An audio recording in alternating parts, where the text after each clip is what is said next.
"Holly, you look fine, girlfriend," Janice blurted out, seeing her homegirl. The three fast friends were out and dressed to impress. Holly and Janice only needed their dear friend to join the threesome. Tonight, they would have fun. Preening and dancing at the new nightclub was overdue. Getting together became more challenging. Life, work, and family demands changed over time. "Here she comes." Janice's disposition had her speaking up first. "Oh, she looks fine." Holly couldn't help but admire her approaching friend. Holly and Janice were straightening their outfits, patting their hairdos, and watching their approaching friend. Misty had the walk down and was already garnering attention. Tonight was going to be fun. When they were finally a threesome, jubilant air kisses and compliments abounded. "Ladies, looking fine tonight. Can we buy you strong drinks?" A good-looking man, offered outside the club. Hell, the girls were still 2 blocks away. It always made Janice timorous when men hit on them. It seemed at odds with her loud personality. She knew it was the point of all the work that goes into being a sexy, attractive woman. "Yes, oh yes, you, big hunk of man flesh," Holly said as she laid her manicured fingers on the gentleman's chiseled chest. She was using her feminine wiles to secure free drinks. She loved when the gentleman in question was taller than her in heels. "What a cad," Misty blurted out, but could not help but feel a reaction between her legs as Holly and the stranger explored a subtly appropriate kiss. Janice felt that maybe Misty was jealous of Holly being the first this night to reach first base. Holly's eyes showed a certain ecstasy after the man broke the kiss. He knew what he was doing. Suddenly the 3 friends had an escort. Janice liked having a man on her arm. She loved being eye candy. These gentlemen knew how to treat ladies. The quiet friends taking position next to the dressed-up friends changed the electromagnetic field of the evening. The usually boisterous Janice was cowed. The men acted as if everything was normal. The 3 girlfriends stole glances amongst themselves. All the clothes, makeup, hair extensions, pantyhose, and sexy heels could not make a woman more complete than having a male admirer wrapping their arm around her. Steve obviously liked Janice's legs. He was a leg man. And Janice's smooth legs in her Tommy Hilfiger pantyhose were righteous. Her expensive heels also enticed Steve. The friends wondered how he did not trip as his eyes were glued to her legs. The conversation did not dwindle during the 2-block stroll to the club. Personalities shifted to the new situation. The men escorted the women at a pleasing pace, allowing for their delicate digits in their high heels. Everyone in this impromptu group wanted what the club had to offer. The men may have been willing to skip the evening of dancing and drinking and go straight to the main event, but they knew the game. Janice looked up into Steve's eyes as he paid the cover. She decided she liked him at that slight moment. She envisioned a relationship with the gentle giant.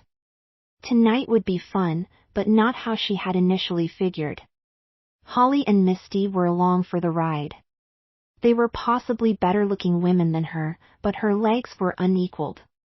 "Oh, the music," Misty said as she gyrated her sexy hips. Joe was dragged to the dance floor. Holly also led her beau to the dance floor. Steve went to the bar and ordered shots. He knew what he wanted. He wanted Janice to get a little loose. He wanted her to be the woman of his dreams tonight. He knows she was being reserved. He could feel it. Her friends were whooping it up on the dance floor.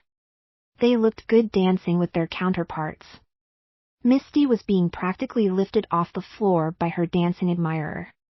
Holly seemed to have hooked up with a trained classical dancer. She was in heaven. The cha-cha was one of her favorite dances. She loved the way her skirt flared side to side as her sexy ass swayed to the lively music. Janice felt a warmth for her friend's happiness. Warmth was also felt as the hard liquor slid down her throat. As she handed the glass back to Steve, he took her glass and, in a smooth motion, brought her manicured fingers up to his lips. "I like you, Janice," Steve said in a no-nonsense manner. I like you too, Steve, Janice responded truthfully.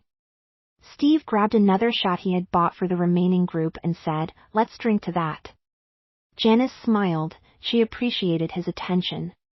No one had ever slipped into her life so easily before. Tasting her makeup and shifting as a turned-on woman would, Janice felt her nylons shift across her shaved flesh. Steve was making her nether region react. And she liked it. She liked this feeling a whole lot. Daintily taking the shot glass from her new friend, she held it up while waiting for Steve to take his. Clinking their glasses together, Janice watched Steve throw his back as she brought hers to her painted lips. Steve watched intently as the offered alcohol rolled from her glass, past her sexy lips, and disappeared into her lovely body. The alcohol was strong, and Janice staggered forward with the pleasant assault of the hard stuff. Steve caught her and wrapped his strong arms around her to steady the sexy thing. He loved the classy, skimpy way she presented. There she stood, leaning up against this tall stranger. Her arms had gone up to stabilize herself. Steve's chiseled chest was a great support. He now held her close, supporting her with his left arm. His right hand brought her surprised face up to meet his own. The kiss was electrifying. Janice melted into his embrace, and warmth emanated from his turned-on aura. It was magical. Ahem, Misty announced the group's return. Steve and Janice had an audience. Janice was not in the present at this moment. Steve started explaining the table he secured while holding his conquest. There was no other way to describe what Holly and Misty witnessed. They had never seen Janice act like she did at that moment. Taming of the shrew, Janice thought she heard Holly whisper to Misty. She witnessed the foursome take the drinks to the table. She could not move. Wrapped up in Steve the way she was, she could not get purchased to go her way. Steve was in control, and it was comfortable. He moved and guided his woman to join the others. Holly and Misty were trying to understand what had befallen their mutual friend. The bossy, assertive friend in the group was out of character. Janice was demure and conservative. At the table, her friends were distracted enough by Joe and Travis that Janice and Steve could sit down without being assaulted with questions. Another round? Steve asked. It was rhetorical. He already had signed to one of the servers. The servers' outfits were eye-catching. The backdrop was beautiful. The women at the table all wondered what the server's outfit would look like on them. Bringing the drinks, Mabel, the server, got Janice's third shot. She usually stuck with dry red wines, but Steve had changed the course of this evening. Salute, Joe announced and slammed his shot. He had a bad habit of drawing the back of his hand across his lips after a shot. Misty rolled her eyes. She did not perform the womanly ritual of pimping and preening to land another Neanderthal. She started scanning the club for another fish. The initial hot streak in the evening hit a low. Misty had moved on, and Holly was reflective. Steve wanted to keep the ball rolling. Janice started rocking her leg back and forth seductively. It was a nervous tick, but it looked hot as her crossed leg swung slightly, showing off her high heel. The talk about the contemporary club's decoration had waned. 3 friends hooking up with 3 friends without obstacles would be mind-blowing impossible statistics. Where did the name Queen come from? Steve tried to throw it out there. Janice became animated. Holly and Misty stated in unison, "She is back." Their friend loved to talk. And Janice was a history buff. The way the evening had progressed so far was not the typical evening with Janice. But both friends knew there was a story forthcoming. Her usual over-the-top presence was about to be released. She had been a wallflower since meeting Steve. "Quick, get another round before she starts," Misty said in a jovial rendition. "I can tell you where the term queen originated from," Janice offered, but her friends knew it was forthcoming. More shots. Immediately, Holly tried to interject her humor into the situation. Too late, Misty added. And then she said, at least it will help the time go by. In truth, Janice's stories were entertaining and informational. The stories were an endearing part of her personality. Steve had a questioning look on his face. Joe did not seem interested and excused himself. Chapter 2. It was the year of our Lord 1541, a sickness was sweeping the land. Nobles and royalty had taken to the country. The princess was sent to the countryside to protect the royal line. Servants and the normal entourage were dispatched to watch over and protect the princess. Janice had started. Steve leaned in, he liked intelligent women. Holly and Misty suggested ordering a couple of carafes of wine. Travis thought it might be an exciting tale. Those remaining at the table were all in. Holly leaned back into Travis. The city was dirty and disease-ridden. Princess Elizabeth played with a local boy far away from the infected masses. It was worrisome when the princess took ill. Master Donaldson was moved to incredible lengths when his charge took on the death rattle he had become familiar with. Richard, the local boy, died in a fortnight. Elizabeth was stricken. Her caretakers were beyond respite with worry. An envoy had arrived with a message of the king's arrival in the short future. The princess's playmate had succumbed to the plague of the times. And it did not look suitable for the little royal in his care. Donaldson had heard rumors of a girl that favored the looks of the princess. When he found her, she was gravely ill. Her brother, though, had an uncanny resemblance to the princess. His parents were shortly compensated for their daughter's loss. The money transferred was for the son, which became their profit. There was no time to alter the young lad physically. Those necessities would be at a future date. If the king suspects that you are not his daughter, your head will be removed from your body, Mrs. Hester told the frightened child. The niceties of being royalty should outweigh any reservation your pathetic mind could conjure, reinforced Donaldson. A small frightened child had been purchased for the self-preservation of Master Donaldson and Mrs. Hester. No thought was afforded the unasked co-conspirator. Davis, the young boy, only wanted his sister to recover. He missed playing with his older sibling. His sister was probably going to die. His parents had just sold him. And now it was clear what he was expected to do or face certain death. He needed to play the princess while the king was coming. It would serve Master Donaldson and Mrs. Hester well to be found out. Anger built within Davis until he considered outing the rouse. Reality overcame that noble thought, as his death would be in that future. A real bath was a luxury the commoner had never experienced. He watched as a maid took his male clothes off to be burned.